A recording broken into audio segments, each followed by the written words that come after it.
Είσαστε καλά εκεί? Είναι κανείς?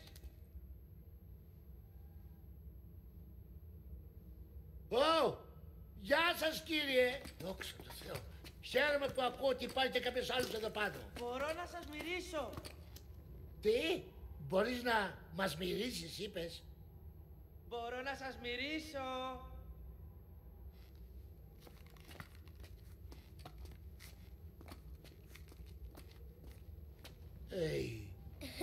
Μάλλον μιλούσα σε ένα βράχο. Αυτός μοιάζει με χελώνα. Κοίτα εκείνον, εκείνος μοιάζει με σκύλο. Είναι σκύλος. Πώς? Δεν επιτρέπεται να έχουμε σκύλο στο διαμέρισμά μας. Μ' αρέσουν οι σκύλοι. Έχουμε το σκύλο σου. Αναρωτιέμαι σε ποιον ανήκει. Κάτσε σκύλε, είναι εκπαιδευμένος. Κόλλα το. Μίλα. Γεια σας. Αυτός ο σκύλος είπε γεια σας? Ναι. Ναι! Με λένε Ντάκ. Μόλις σε γνώρισα και σ' αγαπάω. Τίποτα. Το αφεντικό μου έφτιαξε αυτό το κολάρο. Είναι καλό και έξυπνο αφεντικό. Και έφτιαξε αυτό το κολάρο για να μπορώ να μιλάω. Στιούρος!